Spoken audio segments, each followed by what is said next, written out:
नमस्कार दोस्तों। KVS TGT Hindi classes की श्रृंखला में आपका एक बार फिर से स्वागत है। आज हम लोग पढ़ेंगे बसंत भाग 2 पाठ्य पुस्तक में अवतरित चैप्टर नंबर 5 मिठाई वाला, जो कि आपके सिलेबस में दिया गया है। और इसको हम लोग पढ़ के देखते हैं इस कहानी में क्या है, और उसके बाद में हम लोग इससे संबंधित जो भी प्रश्नोत्तरी है उसको देखेंगे और महत्वपूर्ण चीजें जो गुण हैं उन पे बात करेंगे। तो चलिए, जो लोग हमारे चैनल पे नए हैं वो सब्सक्राइब करके शेयर कर दें सभी लोगों को, जिससे कि आपके जो महत्वपूर्ण इंफॉर्मेशन है वो मिल सके और उन लोगों को फायदा हो। तो चलिए शुरू करते हैं। मिठाई वाला है चैप्टर का नाम। बहुत ही मीठे स्वरों के साथ वह गलियों में घूमता हुआ खिलौने वाला। इस अधूरे वाक्य को वह विचित्र किंतु मादक मधुर ढंग से गाकर कहता है कि सुनने वाले एक बार अस्थिर हो उठते। उसके स्नेह भिक्षिकता कंठ से फूटा हुआ गान सुनकर निकट के मकानों में हलचल मच जाती।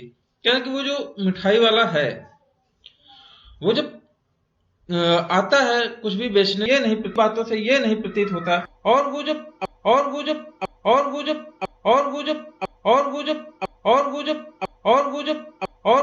अपने कंठ से गाने वाले स्वर में वो जब एक बार बोलता है तो अनायास ही लोग उसके देखने लगते हैं।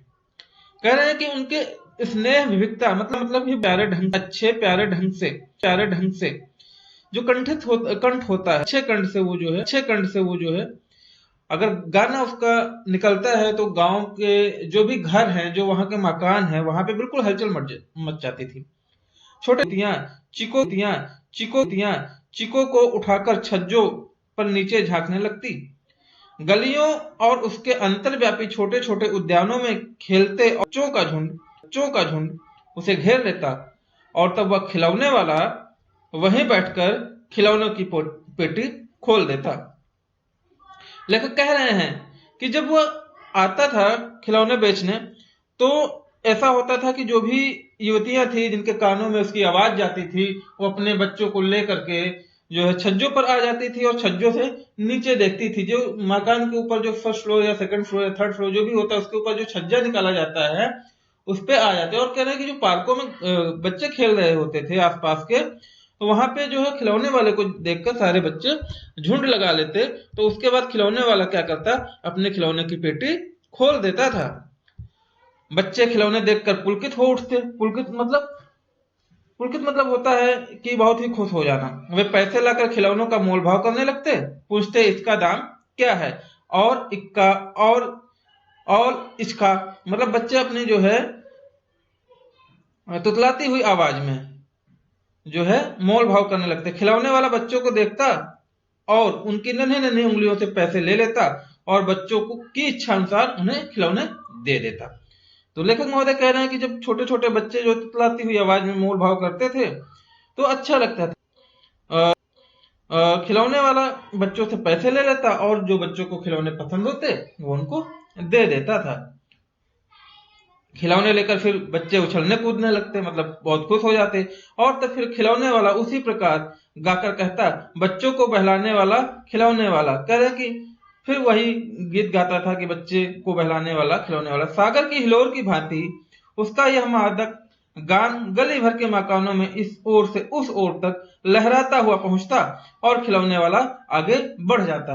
तो कह रहे हैं कि जब खिलौने वाला खिलौने बेचने आता था तो वो हमेशा गाकर जो है अपने खिलौने बेचता था, और उसकी जो आवाज थी, मधुर आवाज, वो इस तरीके से हिचकोले खाती हुई जो है उन मकानों की गलियों से होकर के वो निकल जाती थी, और खिलौने वाला भी गाता हुआ आगे बढ़ जाता था। राय विजय बहादुर के बच्चे भी एक दिन खिलौने लेकर घर आए। वे दो बच्चे थे, चुन्नू और मुन्नू। चुन्नू जब खिलौने ले आया तो बोला, मेला घोला कैछा छुंदल है। तो राय बहादुर जी थे, उनके दो बच्चे थे जिनका नाम चुन्नू मुन्नू था। और चुन्नू खिलौने लेकर आया तो बोला कि देखो मेरा घोड़ा जो है कितना सुंदर है। वो तुतलाती हुई आवाज में बोला।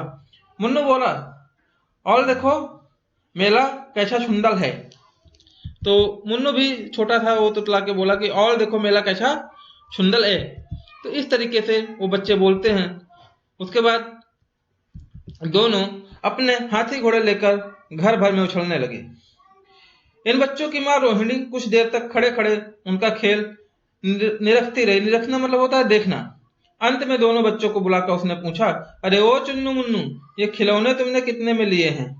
तो उनकी माँ है, उनका नाम रोहिणी है, और बच्चे हाथी घोड़े खेल रहे हैं। वो थोड़ी देर खेल देखने के बाद में पूछती है कि भैया ये चुन्नू मुन्नू तुमने खिलौने कितने में लिए हैं? मुन्नू बोला, 2 पैसे में खिलौने वाला दे गया है। कहने की मुन्नू ने कहा कि 2 पैसे में ये खिलौने वाला खिलौने दे गया है। रोहिणी सोचने लगी, इतने सस्ते कैसे दे गया है, कैसे दे गया यह तो वही जाने, लेकिन दे तो गया ही है, इतना तो निश्चय है। सोचने लगी कि इतने सस्ते खिलौने हैं, 2 पैसे में खिलौने वाला दे कैसे गया, लेकिन फिर कह रही दे तो गया है, ये तो वही जाने। तो उन्होंने निश्चय कर लिया कि दे गया है। एक जरा सी बात ठहरी, रोहिणी अपने काम में लग गई। फिर कभी उसे इस पर विचार करने की आवश्यकता भी भला क्यों पड़ती। तो उस समय तो रोहिणी के मन में ये विचार उठा कि इतने सस्ते कैसे, लेकिन फिर थोड़ी देर वो रुकी और उसके बाद में वो जो है इस काम में, जो अपना काम कर रहे थे उस काम में वो लग गई। और सही बात है, फिर उस जब काम कंप्लीट हो गया, वो खिलौने की बात से वो जो है उसका ध्यान हट गया।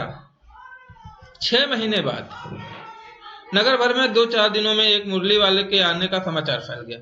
6 महीने के बाद की बात है कि जहां शहर जिस नगर में रहते थे वो लोग, वहां पे ऐसा सुनने में आया कि एक मुरली वाला आ रहा है। लोग कहने लगे, भाई वाह, मुरली बजाने में तो वह एक ही उस्ताद है, मुरली बजाकर गाना सुनाकर वह मुरली भी बेचता है, सो भी 2-2 पैसे में। भला इसमें उसे क्या मिलता होगा, मेहनत भी तो ना आती होगी। नगर में सब लोग बातें करने लगे, कहने लगे कि जो मुरली वाला है वो बहुत उस्ताद है मुरली बजाने में। मुरली का मतलब होता है बांसुरी बजाकर।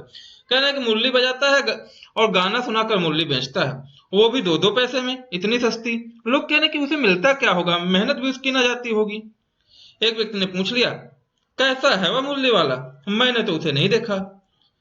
उत्तर मिला, उम्र तो उसकी अभी अधिक ना होगी, यही 30-32 का होगा, दुबला पतला गोरा युवक है, बीकानेरी रंगीन साफा बांधता है। तो दूसरे आदमी ने जवाब दिया कि अभी ज्यादा उम्र तो नहीं है, 30-32 साल का होगा, पतला दुबला गोरा है और बीकानेरी रंग का रंगीन साफा बांधता है। वही तो नहीं जो पहले खिलौने बेचा करता था। क्या वह पहले खिलौने भी बेचा करता था? तो उन्होंने बताया कि क्या ये वही है जो पहले खिलौने बेचा करता था? तो आगे जो है देखते हैं, हाँ, जो आकार प्रकार तुमने बतलाया उसी प्रकार का वह भी था। कहने लगे, हाँ, जो तुमने बताया है वो उसी प्रकार का था, तो वही होगा, पर भाई है वह एक उस्ताद। कहने लगे, हाँ होगा, लेकिन वो उस्ताद है। प्रतिदिन इसी प्रकार उस मुरली वाले की चर्चा होती। प्रतिदिन नगर की प्रत्येक गली में उसका मादक मधुर स्वर सुनाई पड़ता, बच्चों को बहलाने वाला मुरलिया वाला। तो कह रहे कि हर दिन उसी मुरली वाले की चर्चा होती और जो है हर दिन जो है उसका गान सुनाई पड़ता, और वही कि बच्चों को बहलाने वाला और मुरलिया वाला, यही था। रोहिणी ने भी मुरली वाले का यह सुर सुना, तुरंत ही उसे खिलौने वाले का स्मरण हो आया। उसने मन ही मन कहा, खिलौने वाला भी तो इसी तरह गा गा कर खिलौने बेचा करता था। तो अब जो है रोहिणी ने सुना, जो चुन्नू मुन्नू की मम्मी है, जब उन्होंने स्वर सुना तो उनको ये याद आया कि ये तो उसी तरीके की गाना गा रहा है जिस तरीके से वो कहता था बच्चों को बहलाने वाला खिलौने वाला, क्या ये वही तो नहीं जो बेचा करता था? रोहिणी उठकर अपने पति विजय बाबू के पास गई। जरा उस मुरली वाले को बुलाओ तो चुन्नू मुन्नू के लिए ले लूं, क्या पता यह फिर इधर आए ना आए, वे भी जान पड़ता है पार्क में खेलने निकल गए। तो रोहिणी जो है विजय बाबू के पास गई और बोली कि इस मुरली वाले को बुला लो, चुन्नू मुन्नू के लिए कुछ ले लेते हैं, पता नहीं फिर आए कि ना आए। और उन्होंने कहा कि शायद बच्चे जो है पार्क में खेलने निकल गए हैं। विजय बाबू एक समाचार पत्र पढ़ रहे थे। उसी तरह है उसे लिए हुए वे दरवाजे पर आकर मुरली वाले से बोले, क्यों भाई, किस तरह देते हो मुरली? तो विजय बाबू जो समाचार पत्र पढ़ रहे थे उसी को लेकर के अपने दरवाजे पर आए और बोले मुरली वाले से कि भैया कैसे देते हो मुरली? किसी की टोपी गली में गिर पड़ी, किसी का जूता पार्क में छूट गया और किसी की सोथनी मतलब पैजामा होता है, फिर ढीली होकर लटक आई। तो इस तरीके से क्या हुआ कि जब वो आया मुरली वाला, तो जो कहीं टोपी किसी बच्चे की गिर गई, पार्क में जो खेल रहे थे उसका जूता छूट गया, किसी का पजामा ढीला होकर लटक गया, और इस तरीके से दौड़ते हाँफते हुए बच्चों का झुंड आ पहुंचा। एक स्वर से सब बोल उठे, अम्बी लेंदे मुल्ली, और अम्बी लेंदे मुल्ली, मतलब वो अपनी जो है तुतलाती हुई आवाज में कि हम भी लेंगे मुरली और हम भी लेंगे मुरली। मुरली वाला हर्ष गदगद हो उठा। मुरली वाला बहुत ही खुश हुआ। सबको देंगे भैया, लेकिन जरा रुको, ठहरो, एक एक को देने दो। मुरली वाले ने कहा कि भैया अभी रुक जाओ, एक एक को देने दो, अभी थोड़े ही कहीं लौट थोड़े ही जाएंगे। कह रहा कि अभी इतनी जल्दी हम नहीं वापस जाएंगे, तो आए ही हैं और हैं भी। इसी समय मेरे पास पूरी सत्तावन कह रहे कि बेचने हैं, और हमारे पास मुरलियां भी हैं, और एक 57 पूरी 57 है। हाँ बाबूजी, क्या पूछा था आपने? में दी तो वैसे 3-3 पैसे के हिसाब से हैं, पर आपको 2-2 पैसे में ही दे दूंगा। मुझे आपने कुछ पूछा था? तो उसने बताया कि भैया बाबूजी 3-3 पैसे की दी है मुरली, लेकिन आपको 2-2 पैसे में दे दूंगा। विजय बाबू भीतर बाहर दोनों रूपों में मन ही मन कहने लगे, कैसा है, देता तो सबको इसी भाव से है, पर मुझ पर उल्टा एहसान लाद रहा है। फिर बोले, तुम लोगों की झूठ बोलने की आदत होती है, देते होगे सभी को 2-2 पैसे में, पर यह एहसान का बोझ मेरे ऊपर ही लाद रहे हो। वैसे अक्सर ऐसा होता है कि जब कोई कुछ बेचने आता है तो कहते हैं दे तो इतने के रहे हैं, लेकिन आपको इतने में दे देंगे, तो ये वो लाद देते हैं वो। तो विजय बाबू ने भी यही कहा कि एक तो तुम लोग झूठ बोलते हो, देना उतने में है जितने की दोगे हमें, और 1 पैसा बढ़ा करके हमारे ऊपर एहसान लाद रहे हो। मुरली वाला एकदम अप्रतिभ हो उठा, मतलब एकदम से सदमे में आ गया।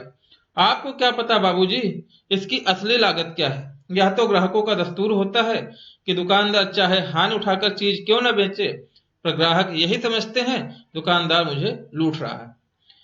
तो में आ गया, थोड़ा गुस्से में आ गया, और उसने कहा कि क्या पता, आपको क्या पता बाबूजी, ग्राहकों का यह दस्तूर ही होता है कि दुकानदार चाहे कितनी भी सही चीज सही पैसे पे दे, लेकिन ग्राहक यही समझते हैं कि दुकानदार लूट रहा है।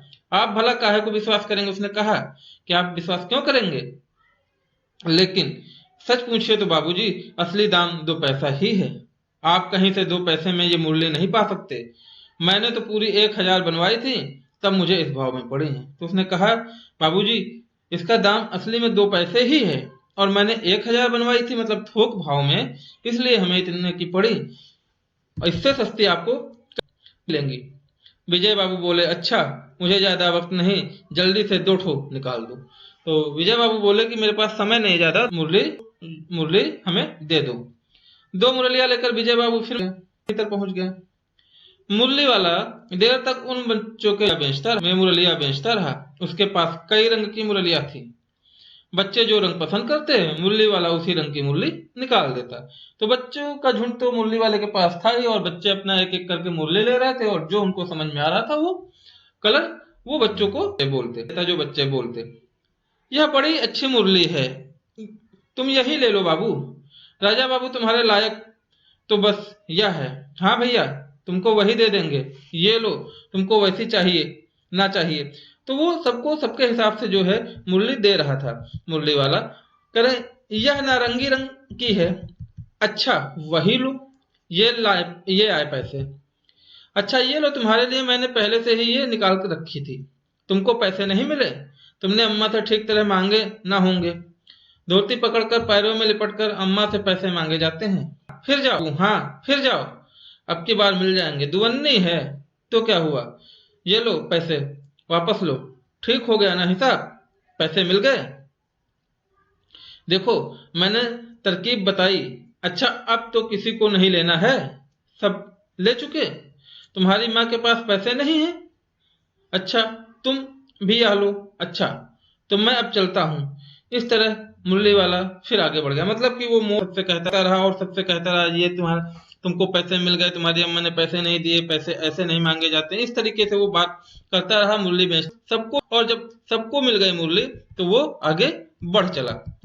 आज अपने मकान में बैठी रोहिणी मुरली वाले की सारी बातें सुनती रही। रोहिणी जी थी चुन्नू मुन्नू की मम्मी। सारी बातें सुन रही थी। आज भी उसने अनुभव किया कि बच्चों के साथ इतने प्यार से बात करने वाला फेरी वाला पहले कभी नहीं आया। तो उन्होंने ध्यान दिया कि इतने प्यार से कोई भी फेरी वाला जो है बच्चों से बात नहीं करता, और पहले आया भी नहीं। फिर वह सौदा भी कैसा सस्ता बेचता है भला आदमी जान पड़ता है। समय की बात, बेचारा इस तरह मारा मारा फिरता है, पेट जो न कराए सो थोड़ा। ये सारे विचार चल रहे थे, कितना अच्छा इंसान है और इतना सस्ता सामान बेचता है, भला आदमी जान पड़ता है, और समय समय की बात है, ये पेट है वो क्या न कराए। इस समय मुरली वाले का क्षीण स्वर दूर निकट की गली से सुनाई पड़ा। बच्चों को बहलाने वाला, मुरलिया सुनाने वाला। कमजोर मतलब होता है कमजोर, मतलब जाते हुए मुरली वाले ने ये शब्द गाते हुए निकला तो उसका स्वर थोड़ी दूर जाने के बाद में थोड़ा धीमा हो गया और वो चीज उनके कानों में पड़ी। रोहिणी इसे सुनकर मन ही मन कहने लगी, और स्वर कैसा मीठा है इसका। कह रहे कि इसका स्वर भी जो है, इसकी आवाज भी जो है बहुत मीठी है। बहुत दिनों तक रोहिणी को मुरली वाले का मीठा स्वर और उसके बच्चों के प्रति वे स्नेहिक बातें याद आती रही। महीने के महीने आए और चले गए, फिर मुरली वाला ना आया। धीरे धीरे उसकी स्मृति क्षीण हो गई। तो रोहिणी के मन में जो है उसका जो मीठा स्वर था वो हमेशा याद रहता था, उसकी बातें याद आती थी। और उसके बाद धीरे धीरे करके कई महीने हो गए, फिर वो मुरली वाला नहीं आया और उसकी स्मृति जो यादें थी वो भी धुंधली हो गई, क्षीण मतलब कमजोर पड़ गई। 8 मास बाद, 8 महीने बाद, माफ मतलब महीना होता 8 मतलब 8, तो 8 मास बाद क्या हुआ, सर्दी के दिन थे। आजकल के जो जाड़े के दिन है वही सर्दी के दिन थे। रोहिणी स्नान करके मकान की छत पर चढ़कर अजानुलंबित केस रास सुखा रही थी। अजानुलंबित मतलब बड़े बड़े केस रास सुखा रही थी। इस समय नीचे की गली में सुनाई पड़ा बच्चों को बहलाने वाला, मिठाई वाला। और इस तरीके से फिर जो है उनके कानों में एक स्वर गया कि बच्चों को बहलाने वाला, मिठाई वाला। मिठाई वाले का स्वर उसके लिए परिचित था। रोहिणी को याद ही था। जब से रोहिणी नीचे उतर आई उस समय उसके पति मकान में नहीं थे। हाँ, उनकी वृद्ध दादी थी। कहने कि जो उनके पिताजी थे, मतलब उनके हस्बैंड थे, जो रोहिणी जी हैं उनके हस्बैंड नहीं थे घर पे, और उनकी वृद्ध दादी थी। रोहिणी उनके निकट आकर बोली, दादी चुन्नू मुन्नू के लिए मिठाई लेनी है। तो उन्होंने जो है दादी से बोला कि चुन्नू मुन्नू के लिए मिठाई लेनी, जरा कमरे में चलकर ठहराओ, मैं उधर कैसे आऊं, कोई आता ना हो, जरा हटकर मैं भी चिक की ओट में बैठे रहूंगी। क्या इसको और ला लो, और मैं थोड़ा सा ओट मतलब जो है थोड़ा सा साइड में होकर के बैठना कि सामने से कोई आता जाता हो वो दिखे ना, ओट में बैठी रहूंगी। दादी उठकर कमरे में आकर बोली, ए मिठाई वाले इधर आना। दादी ने मिठाई वाले को आवाज लगाया। मिठाई वाला निकट आ गया, बोला, कितनी मिठाई दूं मां? ये नए तरह की मिठाइयां हैं, रंग बिरंगी, कुछ कुछ खट्टी, कुछ कुछ मीठी, जायकेदार, बड़ी देर तक मुंह में टिकती हैं, जल्दी नहीं घुलती। उसने बताया, अपनी मिठाई की जो है वैरायटी बताई, खासियत बताई कि बहुत रंग बिरंगी हैं, खट्टी हैं, कुछ मीठी हैं, जायकेदार हैं, और देर तक मुंह में थोड़ा सा टिकती हैं, घुलती नहीं हैं। बच्चे बड़े चाव से चूसते हैं। इनके गुड़ों के सिवा ये खांसी भी दूर करती है। क्योंकि ये इतनी अच्छी मिठाई है कि खांसी के लिए भी फायदेमंद है। कितने दूं? चपटी गोल पहलदार गोलियां हैं, पैसे की 16 देता हूं। कहने की ये इस तरीके की मिठाइयां हैं, चपटी हैं, कुछ गोल हैं, कुछ पहलदार हैं, और कुछ गोलियां, पहलदार गोलियां मतलब कंचे जैसे होते वो, पैसे 1 पैसे की 16 देता हूं। उसने मिठाई वाले ने अपना रेट बताया। दादी बोली, 16 तो बहुत कम होती हैं, भला 25 तो देते। मिठाई वाला, नहीं दादी, अधिक नहीं दे सकता, इतना भी देता हूं, यह अब मैं तुम्हें क्या, खैर मैं अधिक न दे सकूंगा। तो मिठाई वाले से दादी ने कहा कि 16 तो कम है, 25 दो। तो मिठाई वाला कहा, दादी इतना नहीं हो पाएगा, इतना अधिक मैं नहीं दे पाऊंगा। अगर आप नहीं ले सकती तो कोई बात नहीं, लेकिन मैं इतने में नहीं दे सकता। रोहिणी दादी के पास ही थी, बोली, दादी फिर भी काफी सस्ता दे रहा है, 4 पैसे की ले लो या पैसे रहे। तो रोहिणी साइड में बैठी थी तो बोली, दादी ले लो 4 पैसे की, वैसे भी ये काफी सस्ता ही दे रहा है। और उन्होंने पैसे दे दिए। मिठाई वाला मिठाइयां गिनने लगा, 2 4 के 2, अच्छा 25 नहीं सही 20 ही दो। अरे हाँ, मैं बूढ़ी हुई, मोल भाव अब मुझे ज्यादा करना आता भी नहीं। उन्होंने कहा कि भाई हम तो बूढ़े हो गए, अब मुझे मोल भाव करना नहीं आता। कहते हुए दादी के पोपले मुंह से जरा सी मुस्कुराहट फूट निकली। तो दादी जी के जो है मुख में दांत नहीं थे, तो उन्होंने जब ये बात कही तो हल्का सा मुस्कुराहट निकल पड़े उनके। रोहिणी ने दादी से कहा, दादी इससे पूछो, तुम इस शहर में और कभी भी आए थे या पहली बार आए हो? यहाँ के निवासी तो तुम हो नहीं। रोहिणी ने उनसे कहा, दादी से, कि दादी से पूछो ये पहली बार आए हैं कि पहले भी आ चुके हैं, और यहाँ के निवासी तो लग नहीं रहे। दादी के इस कथन को दोहराने की चेष्टा की थी कि मिठाई वाले ने उत्तर दिया, पहली बार नहीं, मैं और भी कई बार आ चुका हूँ। तो मिठाई वाले ने दादी जी के पूछने से पहले ही जवाब दे दिया कि नहीं, मैं पहले कई बार आ चुका हूँ, पहली बार नहीं है मेरा। रोहिणी चिक्की आड़ से ही बोली, पहले यही मिठाई बेचते हुए आए थे या कोई और चीज लेकर? रोहिणी ने कहा कि आप पहले मिठाई बेचने ही आए थे कि कोई और चीज? मिठाई वाला हर्ष, संशय और विस्मयाद भावों में डूबकर बोला। मिठाई वाले को खुशी भी हुई, संशय भी हुई और विस्मय भी हुआ कि इन जो क्वेश्चन का क्या क्यों पूछ रहे हैं। इससे पहले मुरली लेकर आया था, उससे पहले खिलौने लेकर। उसने बताया कि पहले मुरली लेकर और उससे सबसे पहले खिलौने लेकर। रोहिणी का अनुमान ठीक निकला। अब तो वह उससे और भी कुछ बातें पूछने के लिए अस्थिर हो चुकी थी। अस्थिर मतलब उत्सुक हो चुकी थी। वह बोली, इन व्यवसायों में भला तुम्हें क्या मिलता होगा? उसने पूछा कि आप ये सब करते हैं, बेचते हैं, आपको क्या मिलता है, इतनी सस्ती देते हैं मतलब? वह बोला, मिलता भला क्या है, यही खाने भर को मिल जाता है, कभी नहीं भी मिलता है, पर हाँ संतोष, धीरज और कभी कभी असीम सुख जरूर मिल जाता है, यही मैं चाहता हूँ। उसने कहा कि कभी कभी खाने भर का मिल जाता है, कभी नहीं मिलता, लेकिन संतोष, धीरज और सुख जरूर मिलता है, और यही मैं चाहता हूँ, मुझे पैसे का लालच नहीं। सो कैसे, यह भी बताओ। उसने कहा, किया कैसे बताओ। अब बस उन बातों की क्यों चर्चा करूं? उसने कहा, क्या ये सब बेकार की बातें हैं, क्यों चर्चा करूं? उन्हें आप जाने ही दें, उन बातों को सुनकर आपको दुख ही होगा। उसने कहा कि आप ये सब बातें मत पूछिए, बेकार की बातें हैं, दुख ही होगा आप सुनेंगी। जब इतना बताया है तब और भी बता दो, मैं बहुत उत्सुक हूँ, तुम्हारा हर्जा ना होगा, मिठाई मैं और भी ले लूंगी। उसने कहा, जब इतना बताया तो और भी बता दो। हर्जा मतलब नुकसान होता है, तुम्हारा कोई हर्जा ना होगा, मैं और मिठाई ले लूंगी। अतिशय गंभीरता के साथ मिठाई वाले ने कहा, मैं भी अपने नगर का एक प्रतिष्ठित आदमी था। उसने कहा कि मैं भी अपने जहां भी रहता था, जिस सिटी में, मैं भी बहुत बड़ा आदमी था, मकान, व्यवसाय, गाड़ी घोड़े, नौकर चाकर सब कुछ था, स्त्री थी, छोटे छोटे जो बच्चे भी थे। मेरा वह सोने का संसार था, बाहर संपत्ति वैभव था, भीतर सांसारिक सुख था।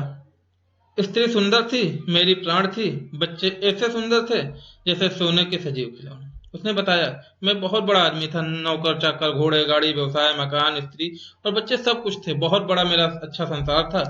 मेरी पत्नी बहुत सुंदर थी, मेरी जान थी, और जो है बच्चे ऐसे थे सोने से, जैसे कि जैसे सोने के जो है बच्चों को बना करके उसमें जान फूंक दी गई हो। उनकी अटखैलियां के मारे घर में कोलाहल मचा रहता था। जब वो खेलते थे तो उनकी आवाज से घर गुंजायमान रहता था।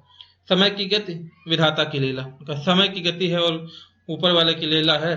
अब कोई नहीं है दादी, प्राण निकाले नहीं निकले, कह रहे कि अब कोई नहीं है, मैं अकेला हूं, लेकिन हमारे प्राण नहीं निकले, इसलिए अपने बच्चों, उन बच्चों की खोज में निकला हूं, वे सब अंत में होंगे तो यहीं कहीं, कह रहे इसलिए जो है हम बच्चों की खोज में निकले हैं और वो यहीं कहीं आखिर कहीं ना जन्मे ही होंगे। कह रहे हैं कि वो एक्सपायर हो गए थे, कहीं उनका जन्म होगा, उसी तरह रहता, घुल घुल कर मरता। कह रहे अगर उस तरह ही रहता तो घुट घुट कर मर जाता, इस तरह सुख संतोष के साथ मरूंगा। इस तरह जीवन में कभी कभी अपने बच्चों की एक झलक सी मिल जाती है, ऐसा जान पड़ता है जैसे वे इन्हीं में उछल उछल कर हंस खेल रहे हैं। उसने अपनी बात बताई और कहने लगा कि मैं अपने बच्चों की झलक पाने के लिए यहाँ आता हूँ, और ये बच्चे मुझे मिल जाते हैं तो ऐसा लगता है मेरे बच्चे जो है यहीं पे खेल रहे हैं। पैसे की कमी थोड़े ही है, आपकी दया से पैसे तो काफी हैं, जो नहीं है इस तरह उसी को पा जाता हूँ। कह रहे पैसे तो बहुत है मेरे पास, लेकिन जो नहीं है तो इस तरीके से पा जाता हूँ। रोहिणी ने अब मिठाई वाले की ओर देखा, उसकी आंखें आंसुओं से तर है, और रोहिणी जो ओट में बैठी थी चुन्नू मम्मी, उन्होंने देखा कि उसकी आंखों में आंसू आ गए। इसी समय चुन्नू मुन्नू आ गए, रोहिणी से लिपट कर उसका आंचल पकड़कर बोले, अम्मा मिठाई मुझसे लो। यह कहकर तत्काल कागज की 2 पुड़ियां मिठाइयों से भरी मिठाई वाले ने चुन्नू मुन्नू को दे दी। तो जैसे ही उसने अपनी मम्मी से मिठाई मांगी तो मिठाई वाले ने जो है 2 पुड़िया जो है मिठाइयों से भरी चुन्नू मुन्नू को दे दी। रोहिणी ने भीतर से पैसे फेंक दिए। मिठाई वाले ने पेटी उठाई और कहा, अब इस बार ये पैसे ना लूंगा। दादी बोली, अरे अरे ना ना, अपने पैसे लिए जा भाई। दादी ने कहा कि अपने पैसे लिए जाओ भाई। तब वह आगे फिर सुनाई पड़ा, उसी प्रकार मादक मधुर स्वर, बच्चों को पहलाने वाला मिठाई। तो इस तरीके से भगवती प्रसाद वाजपेयी जी द्वारा रचित ये कहानी काफी ही मार्मिक है और अंत में थोड़ा मन को और हृदय को भावुक करने वाली, बहुत ही अच्छे शब्दों का और बहुत ही कहानी के सार को अंत में समझाया गया है। तो ये समय है, समय की लीला कोई नहीं जानता। तो इस तरीके से इस चैप्टर का अंत होता है। इसमें कुछ देख लेते हैं, अगर आगे कुछ महत्वपूर्ण चीजें हैं उसके बारे में हम लोग देख लेते हैं। इसमें क्वेश्चन बन सकता है कि मिठाई वाला क्या क्या बेचता था। तो आपको याद रखना होगा, सबसे पहले खिलौने, फिर बांसुरी, उसके बाद मिठाई। ये चीजें आपको याद रखनी है। दूसरा क्वेश्चन बन सकता है कि विजय बाबू की पत्नी का नाम या रोहिणी के पति का क्या नाम था। ठीक है, तो मैंने दोनों बता दिया, रोहिणी विजय बाबू की पत्नी थी, विजय बाबू की पत्नी रोहिणी थी, तो दोनों आप ले सकते हैं। ठीक है, किसकी बात मिठाई वाला सुनकर भावुक हो गया था? तो रोहिणी की बातें सुनकर मिठाई वाला भावुक हो गया था। ठीक है, अब इस बार पैसे ना लूंगा, कहानी के अंत में मिठाई वाले ने ऐसा क्यों कहा? क्योंकि बच्चे खुद मिठाई मांगने आए थे, तो इस वजह से उसने कहा कि दे दिया, प्यार से कहने लगे इस मिठाई के पैसे ना लूंगा। तो इस तरीके का कुछ क्वेश्चन है।